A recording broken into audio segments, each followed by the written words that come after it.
Welcome to M candle दोस्तों, channel में आपका स्वागत है। उम्मीद करता हूँ बहुत ही शानदार हफ्ता गुजरा होगा, बढ़िया से पैसे बनाए होंगे। अगर वीडियो देखते हैं तो कोई शक ही नहीं है। और उसके अलावा अगर आप टेलीग्राम पे तो और भी ज्यादा बना होगा। ज्वाइन करना चाहते हैं टेलीग्राम मार्केट में लाइव गाइडेंस के लिए तो आप ज्वाइन कर सकते हैं। डिस्क्रिप्शन में लिंक है, वहां पर मैं बताता हूँ मार्केट में अगर कोई डेटा चेंज हो रहा है, किस तरफ को डायरेक्शन हो रही है, अगली सपोर्ट रेजिस्टेंस क्या होगी, बिल्कुल लाइव पता चलता है। Hope with that you will be able to make money. और अगर फिर भी नहीं कर पाते हैं तो फिर समझिए आपको कि लर्निंग पे इन्वेस्ट करने की जरूरत है। बहुत सारे लिंक्स दे रखे हैं डिस्क्रिप्शन में, यूज देम। टेलीग्राम का लिंक भी है, अगर आप ज्वाइन करना चाहें तो वहां भी कर सकते हैं। ये कोर्सेज अभी के लिए फिलहाल फ्री कर दिए गए हैं। Use them, learn them. और अगर कोई फीडबैक हो तो जरूर feel free to put in comment so that I can also improve things out there for you and as well as for myself. आइए शुरू करते हैं आगे का वीडियो और समझते हैं कि क्या हो रहा है मार्केट में। Before we start I request to go to the disclaimer. जरूरत हो तो वीडियो को पॉज कर पढ़ें। और आपको भी फिलहाल के लिए मैं बता दूं कि मार्केट की जो डायरेक्शन है वो कोई बहुत बड़ा ब्रेकआउट नहीं है। अभी फिलहाल अभी भी मार्केट सेल ऑन राइज की स्थिति में ही है। हालांकि ऐसा पैटर्न बना रही है जिसके अंदर में नेकलाइन को अगर तोड़ दिया तो फिर लगेगा कि ये ऊपर जा रही है, बट वो क्या है उसके बारे में बात करेंगे आगे चलकर वीडियो में। उससे पहले डेटा को समझते हैं फ्राइडे को क्या हुआ। देखिए फ्राइडे को फिर से मैं बता रहा हूँ बड़े वाले शेयरों में खेल हो रहा है। HDFC bank, Bajaj finance, HDFC, Titan and Bajaj Finserv, ये वो शेयर थे जिन्होंने बढ़ाने में मदद करी मार्केट को। टॉप गेनर्स थे ये निफ्टी की वैल्यूएशन को बढ़ाने वाले। कौन कौन से गेन करवाए इन्होंने? एचडीएफसी ट्विंस की अगर हम बात करें तो इन दोनों ने मिलकर करीब करीब 70 पॉइंट का गेन दिया अकेले ही। और इसके अलावा बाकी के 3 शेयरों का नाम भी जिन मैंने बताया उसके अंदर भी 70 पॉइंट करीब अलग से आए। और अगर इसके अलावा गिराने वाले शेयरों की बात करूं तो टॉप कंट्रीब्यूटर फार्मा से था डिविस लैब, जिसने 18 पॉइंट खा लिए निफ्टी के। उसके अलावा Tata consumer, Hindalco, HDFC life, BPCL भी थोड़े थोड़े गिरते नजर आए। हालांकि अगर बात करूं तो bank Nifty was the main player जो हमारा गेम खेल रहा था फ्राइडे को। और उसके तहत में सबसे बढ़िया कंट्रीब्यूटर जो था वो एचडीएफसी बैंक था, जिसने अकेले लगभग 400 पॉइंट 391 पॉइंट्स का गेन बैंक निफ्टी की वैल्यूएशन में दिया। और इसके अलावा SBI bank, bank of Baroda, axis bank, ICICI bank भी सब बढ़ते हुए नजर आए। हालांकि गिरने वाले शेयरों में आईडीएफसी फर्स्ट बैंक था जिसने की 52 वीक हाई बनाया था। उसके बारे में बात करेंगे, आपको समझाऊंगा। तो अभी कुछ भी बैंक में कमजोर नहीं नजर आ रहा था। हालांकि मुझे ये नजर आ रहा है कि ये जो गेम थी ये शायद ट्यूसडे की फाइनेंशियल सर्विसेज निफ्टी की एक्सपायरी की तैयारी है। सावधान रहिएगा, उसके बारे में भी आगे बात करूंगा और बताऊंगा।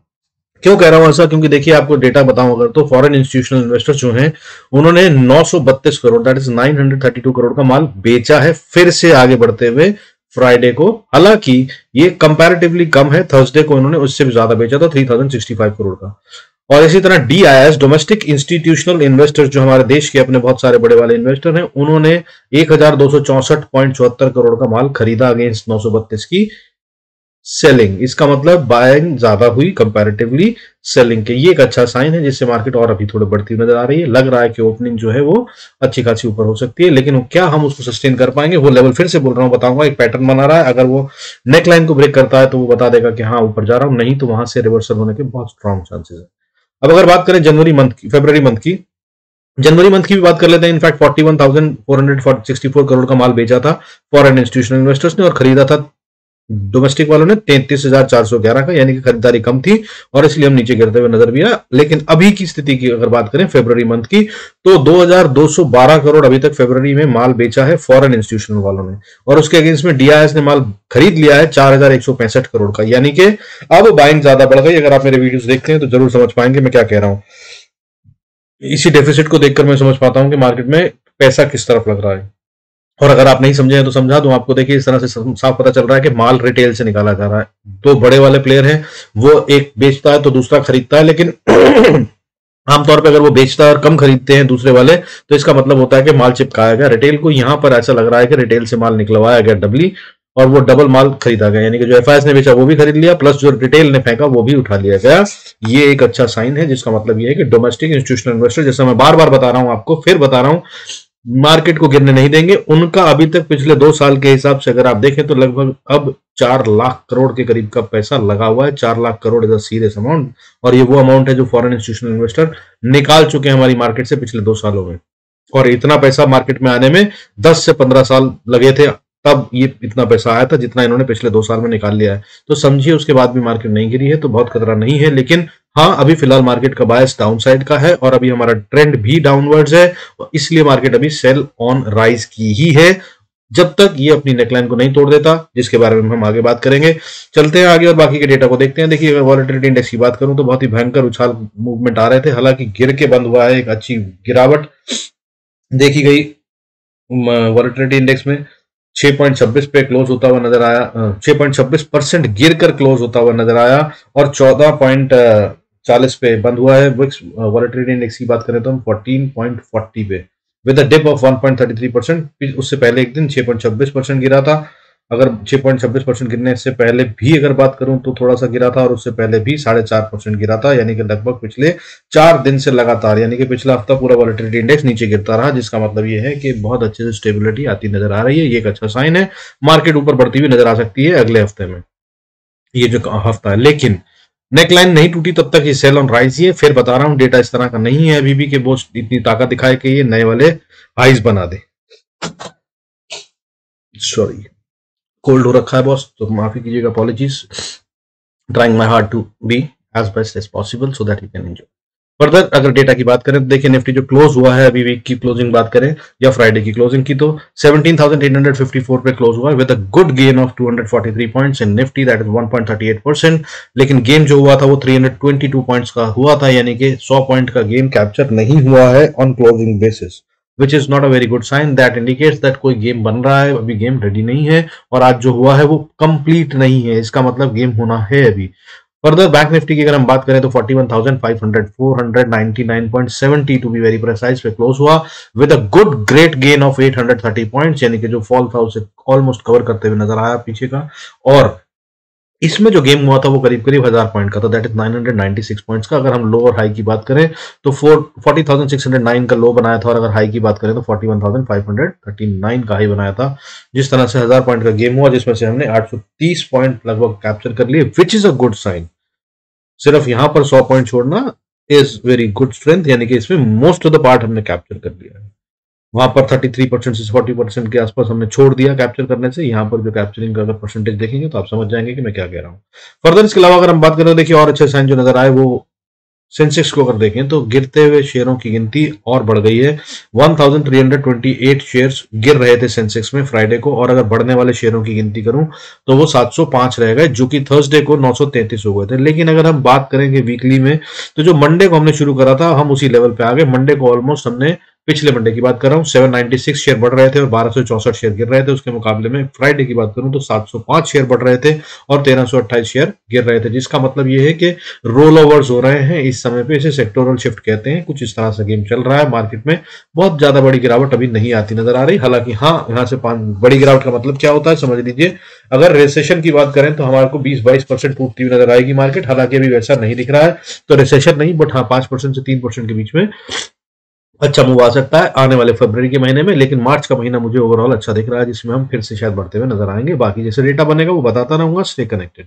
और अगर इसके अलावा बात करें तो देखिए सेक्टोरल वाइज तो टॉप गेनर्स जो थे फ्राइडे को, मेन गेन मैंने जैसे बताया कि बैंक्स में था, तो फाइनेंशियल सर्विसेज और बैंक्स ही बढ़ रहे थे। फाइनेंशियल सर्विसेज 2.36% का गेन लेके ऊपर बंद हुई और बैंक्स में भी बढ़िया गेन था, 2.04% का गेन था, which is very good. However आपको एक बात बता दूं कि at the same time game जो था वो मेनली पीएसयू बैंक्स में हुआ, जो कि टूटते हुए नजर आए थे अदानी की खबर की वजह से और नुकसान में आ जाएंगे। लेकिन उनकी क्लैरिफिकेशन आई, जिसमें खासतौर पर एसबीआई और एचडीएफसी ने बहुत अच्छे से कंट्रीब्यूट करा कि उनके टोटल केयूएम का बहुत कम पैसा है, जो परसेंटेज है जो उन्होंने अदानी में इन्वेस्ट कर रखा है, बाकी सब उनका कहीं है। हालांकि एलआईसी पे अभी भी बड़ा हिट नजर आ रहा है, but LIC is a multi bagger. अगर आपको ये मौका मिल रहा है तो बता रहा हूँ, किस्मत है आपकी, खरीद लीजिए। मुझे बहुत ज्यादा नीचे नजर नहीं आता। और अगर आप लॉन्ग टर्म इन्वेस्टर हैं, 3 साल 4 साल के लिए होल्ड करते हैं, तो ये बहुत अच्छा रिटर्न देगा। एलआईसी और मारुति में बार बार हर वीडियो में रिकमेंड करता नजर आ रहा हूँ। अभी फिलहाल 600 के आसपास आ गया है, which is a very good price to buy in LIC. Long term investors only, please trading के लिए यूज ना करें। LIC is not a trading share. Further अगर बात करें तो बैंक्स में जैसे मैंने बताया पीएसयू बैंक्स बहुत बढ़िया बढ़े, लेकिन प्राइवेट बैंक्स में बहुत बढ़िया तेजी नजर नहीं आई। हालांकि हो सकता है कि मंडे को प्राइवेट बैंक्स बढ़ते हुए नजर आ सकते हैं, लेकिन Tuesday will be a important day. Monday आराम रहेगा, ट्यूसडे को बहुत ही खतरनाक दिन हो सकता है। उसके अंदर जो उछल कूद होगी और ट्यूसडे की क्लोजिंग होगी जो ये बताएगी कि मार्केट किस डायरेक्शन में जा रही है। उससे पहले मार्केट अभी फिलहाल साइडवेज है। मैं आपको बता दूं अभी के डेटा के हिसाब से वॉलेटिलिटी रहेगी, थोड़ा ऊपर जाएगी थोड़ा नीचे आएगी करके ऐसा दिखा रही है। और ट्यूसडे को ये कंफर्म करेगी कि ये किस तरफ मूव कर रही है, और बाकी थर्सडे को क्लियर कर देगी कि अब ये और नया लो बनाएगी या रिवर्सल ऑफ द ट्रेंड आ गया है। इस तरह से मार्केट का हफ्ता खेलिएगा। फर्दर अगर गिरने वाले सेक्टरों की बात करें तो देखिए एनर्जी सेक्टर में एक अच्छा फॉल था। Pharma, reality, IT, small cap, mid cap भी थोड़ा गिरते हुए नजर आया। उसके अलावा मीडिया और मेटल में भी गिरावट नजर आई। हालांकि इसमें अगर बात करूं तो मेटल्स में रियलिटी में बहुत ज्यादा गिरावट का कारण नहीं है, लेकिन हाँ जो बजट में आया है उसकी वजह से इन दो सेक्टरों को एक हिट मिलता नजर आ रहा है, जिसका मतलब ये है कि जो नए बाइंग ऑफ द होम्स था वो कम होता हुआ नजर आएगा, इसलिए शायद ये वाले थोड़े से हिट पा रहे हैं। बट इसके अलावा अगर बात करूं तो फार्मा सेक्टर एक नकली वाला है, इसके अंदर गिरावट आनी चाहिए, इसकी बढ़त वैसे ही नकली थी। हालांकि एनर्जी सेक्टर आने वाले टाइम में बहुत अच्छा हो सकता है, इस पे फोकस करें लॉन्ग टर्म इन्वेस्टर्स और इसके बाय करें शेयर्स तो बहुत अच्छा हो सकता है। हालांकि अदानी पावर से बचने की कोशिश करें, उसके अंदर काफी इराटिक मूव्स आते हुए नजर आ सकते हैं। इसके अलावा बाकी सब शेयरों में थोड़ी थोड़ी करके बाइंग कर सकते हैं। अब अगर बात करें इसके अलावा ग्लोबल संकेतों की, तो देखिए इस समय गोल्ड जो है वो एक अच्छे खतरनाक लेवल पे है और इसने पिछले हफ्ते के हिसाब से देखें तो एक अच्छी बढ़त ली है और नया हाई बनाता हुआ नजर आया। हालांकि फ्राइडे को गिर कर बंद हुआ है। फ्राइडे को 0.71% का फॉल था और 57,700 पे क्लोज करा है इसने, जिसका मतलब यह है कि इसने अपना नया हाई बना दिया वीकली बेसिस पे। लेकिन फ्राइडे को थोड़ी कमजोरी नजर आई, बट ये भी और आगे बढ़ सकता है, जो कि बहुत अच्छा नहीं है हमारी मार्केट के लिए।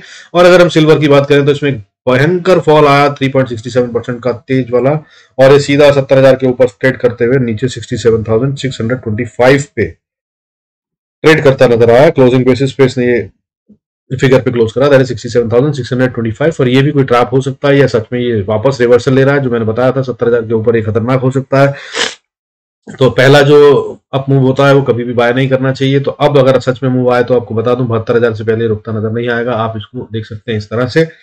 बाकी शॉर्ट करते हुए मैं फिर से कहूंगा बी केयरफुल एंड कॉशियस, इसके अंदर में मुझे बहुत ज्यादा गिरावट अभी नजर नहीं आती है, इसकी डिमांड इंक्रीज हो रही है। फर्दर क्रूड की बात करें, क्रूड में एक अच्छी खासी गिरावट आई है और ये वापस से अपनी पुरानी रेंज के बीच में आता हुआ नजर आ गया है और अब इसने क्लोजिंग दे दी है वीकली बेसिस पे। तो इसका मतलब जो पिछली बार ब्रेकआउट की बात करी थी हमने हफ्ते में वीकली वीडियो में, वो अब ये वैलिड नहीं रह गया, यानी कि ये नई रेंज में नहीं आया है, ये वापस अपनी पुरानी रेंज में ही आ गया है और कोई बहुत बड़ी बढ़त अभी आती नजर नहीं आ रही।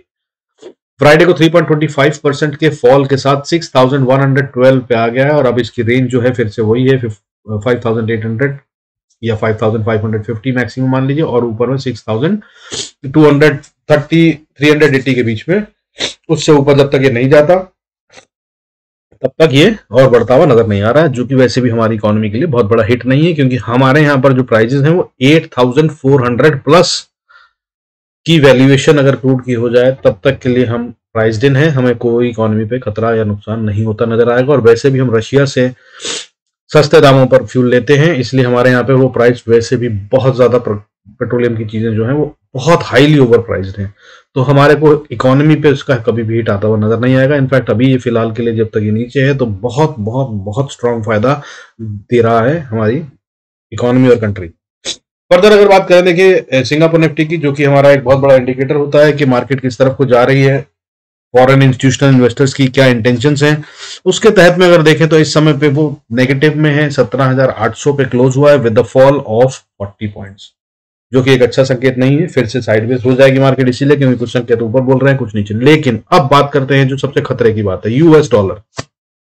ये फिर से अपना बॉटम बनाने के बाद हाई लेवल्स की तरफ चलता हुआ नजर आ रहा है। इसके बारे में मैं हर वीडियो में बताता हूं, वीकली पे भी और डेली में भी आपको बता दूं। ये इसने 82 पार कर लिया, ये बहुत अच्छी साइन नहीं है, जिसका मतलब ये है कि अब ये वापस से अपने लेवल की तरफ जाकर नए हाइज बनाएगा, यानी कि इसने अपना बॉटम बना लिया है। अगर ऐसा है तो अब आने वाले टाइम पे सावधान रहिएगा, आईटी शेयरों से दूर रहिएगा। अगर आपके पास है और उसमें प्रॉफिट है तो मैं ये कहूंगा कि स्टॉप लॉस के साथ राइड कीजिएगा अगर आपको प्रॉफिट राइड करना है तो, क्योंकि अगर डॉलर में गिरावट आई तो वो और बढ़ सकते हैं शायद, लेकिन अदरवाइज वो वापस गिरते हुए नजर आएंगे। सबसे पहला सेक्टर जो हिट पाएगा वो आईटी और बैंक होगा, नजर बनाए रखिएगा डॉलर के ऊपर। 82 के ऊपर ये अच्छा नहीं है, 82 के नीचे बहुत दिन ट्रेड करा, 80 से 81 की रेंज में, 82 की रेंज में फिर भी ठीक था, लेकिन जैसे इसने 82 को पार करा 83 दिखने लगता है। और अगर 83 को पार कर लिया तो मैं आपको बता रहा हूं मार्केट को एक अच्छा खासा, निफ्टी में बात करें तो 500 से 700-800 पॉइंट का हिट दे सकता है। फर्दर अगर अब चलते हुए बात करें लेवल्स की, तो अगले हफ्ते के लिए जो लेवल्स होंगे बैंक निफ्टी के लिए वो नोट कर लीजिए। देखिए क्रिटिकल लेवल की बात करूं अगर मंडे के लिए तो 40,500 पे नजर रखिए। नीचे की तरफ में अगर अगले हफ्ते में कहीं भी हम जाते हैं तो 40,200 आखिरी होगी, यानी कि फ्लिकर मारकर नीचे से ऊपर चलकर क्लोजिंग नहीं होनी चाहिए। हमारी क्लोजिंग बेसिस पे अगर बात करूं तो 41,500 बैंक निफ्टी में है। इसके ऊपर अगर क्लोजिंग होती है और इसी के ऊपर जब तक हम सब क्लोजिंग देते रहते हैं तब तक ये गिरने के संकेत नहीं दे रहा है, लेकिन और जिसपे हम ऑलमोस्ट अभी हैं लेकिन ये वहां तक कितने टाइम पे रहेगा पता नहीं। और अगर निफ्टी की हम बात करें क्लोजिंग बेसिस पे, तो 17,930 के नीचे क्लोजिंग हुई तो बहुत बड़ा बियर ट्रेंड चलता हुआ और नीचे आ सकता है। और अगर हम ऊपर की बात करें तो 18,250 के ऊपर ही हम मानेंगे कि रिवर्सल आ गया है, तभी मानिएगा कि अब ये बाइंग कर लेनी चाहिए और जो ट्रेंड है वो रिवर्सल हो गया है, यानी कि डाउन ट्रेंड से हम निकल गए हैं। उससे पहले बी वेरी कॉशियस। अब अगर उसके अलावा बात करें बैंक निफ्टी की रेंज की, तो मेरे हिसाब से मार्केट जो है बैंक निफ्टी 39,400 से 42,050 के बीच में घूमता हुआ नजर आएगा। अगले हफ्ते की बात कर रहा हूं ये। और अगर मैं बात करूं कि निफ्टी की, तो निफ्टी जो है वो 17,450 इज द सेफ जोन, और दूसरी तरफ में 18,250-40 की बात कर रहे हैं। 240-50 तक घूमता हुआ नजर आ सकता है। यहां से अगर आपको कभी भी कोई मौका मिले, रिवर्सल के साइन दिखें, तो जरूर अपोजिट ट्रेड में जा सकते हैं, यानी कि गिरते हुए 450 पे आई तो बाय करने की कोशिश कर सकते हैं अगर रिवर्सल के साइन दिखें। नहीं तो बाकी वीडियो देखते रहेंगे तो मैं डेली बेसिस पे बताऊंगा ही, अकॉर्डिंगली यू कैन ट्रेड। आइए अब चलते हैं चार्ट्स पर, देख लेते हैं कि मैं क्या कह रहा हूं और जो पैटर्न मैं बता रहा था और जिस नेकलाइन की बात कर रहा था, आइए उसको समझने की कोशिश करते हैं। Before that again I will tell you that Telegram channel पे ज्वाइन करना मत भूलिएगा अगर आपको करना है लाइव मार्केट में सपोर्ट चाहिए। फर्दर ट्रेनिंग वीडियोस हैं जो अवेलेबल, वहां पर भी आप जाकर उनको यूज कर सकते हैं। अभी के लिए फ्री हैं, हमेशा फ्री नहीं थे, आगे भी हमेशा फ्री नहीं रहेंगे, आपको बता दें। Before we move on to the charts, request to go to the disclaimer, जरा तो वीडियो को पॉज कर पढ़ें। और आइए अब देखते हैं मैं किस कहानी की बात कर रहा हूं।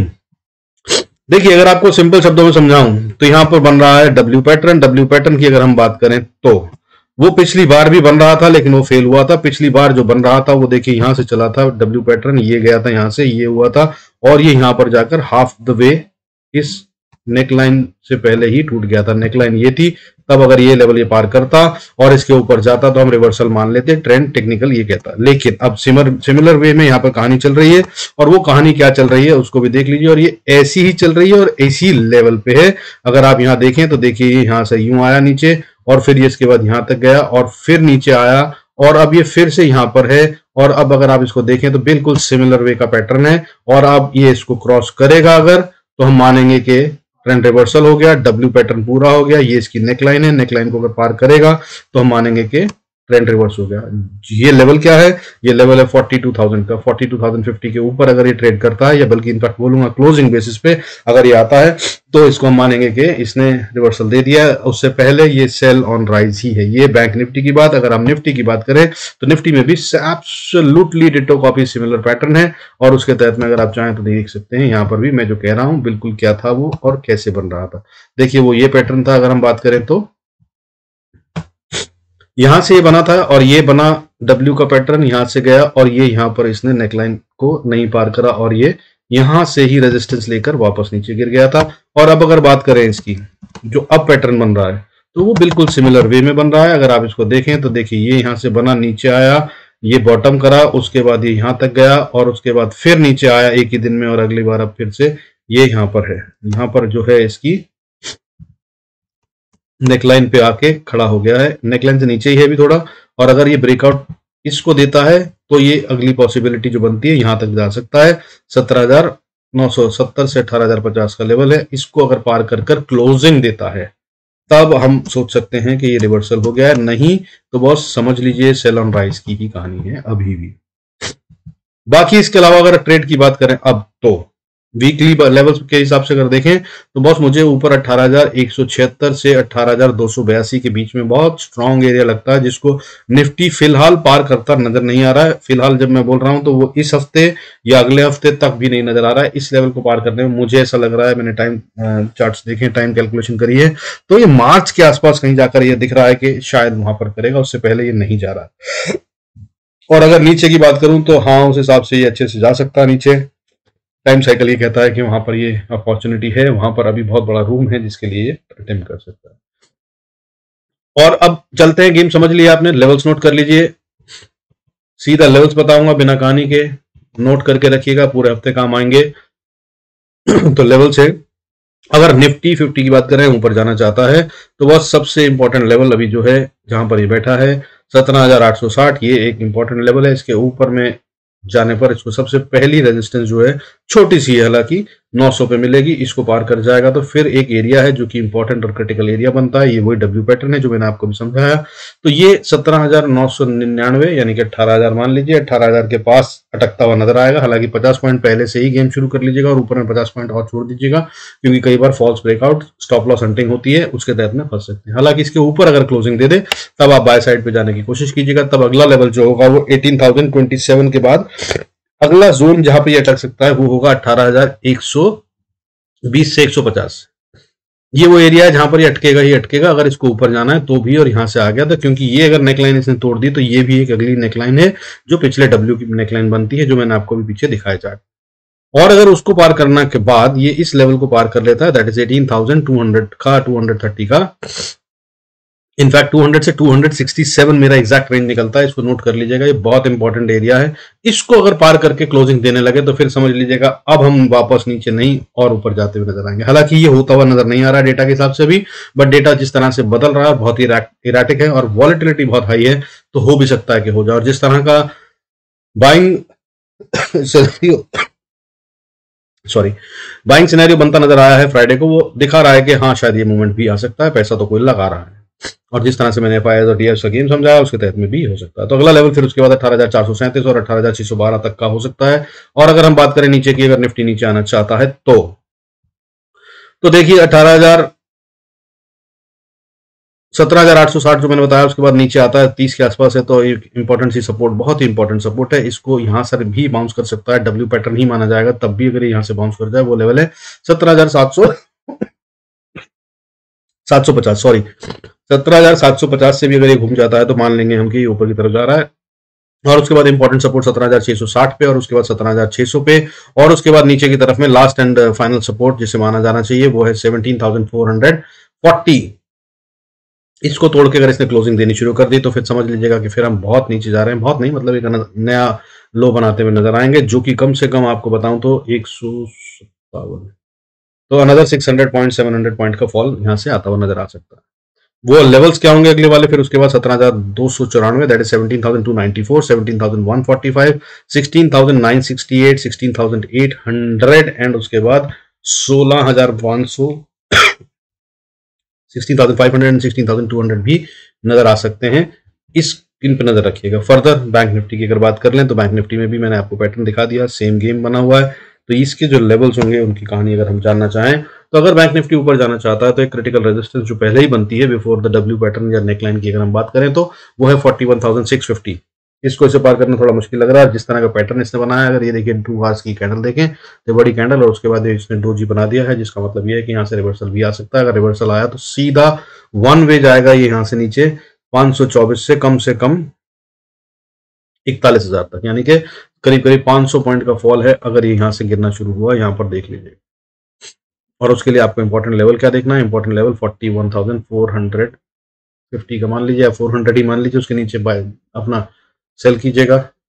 400 पॉइंट भी कैप्चर कर पाया तो बहुत अच्छा होगा। हालांकि अब अगर ओवरऑल लेवल्स की बात करूं, बैंक निफ्टी को अगर ऊपर जाना है तो ऊपर में सबसे पहले रेजिस्टेंस 41,650 के आसपास है, और अगर इसको पार कर ले तो अगली रेजिस्टेंस 41,867, 42,018, 42,242, 42,431, 521, 706, 42,996, 43,083 बहुत क्रिटिकल लेवल है, इसको अलग से डार्क करके लिखिएगा। और उसके बाद फिर 43,279, 43,400 एंड 43,534, ये बहुत क्रिटिकल लेवल है। ये सारे इंपॉर्टेंट लेवल्स हैं, कहीं से भी वापस नीचे की तरफ बैंक निफ्टी घूम सकता है। हालांकि जो मैंने आपको 43,083 बताया, इसको स्पेशली नोट कर लीजिएगा, क्योंकि ये पिछले वाले डब्ल्यू पैटर्न का नेकलाइन होगा। अगर इसको पार कर लिया तो एक अच्छी स्ट्रेंथ आ सकती है, लेकिन इसके बाद ऊपर में और ज्यादा स्ट्रॉन्गर रेजिस्टेंस है, इसको पार करने के लिए और बहुत पैसा लगेगा। तो वो उसी टाइम जो डेटा बनेगा उसके अकॉर्डिंगली होगा। स्टे कनेक्टेड, बताता ही रहूंगा वीडियो में जब जब जैसे जैसे होगा।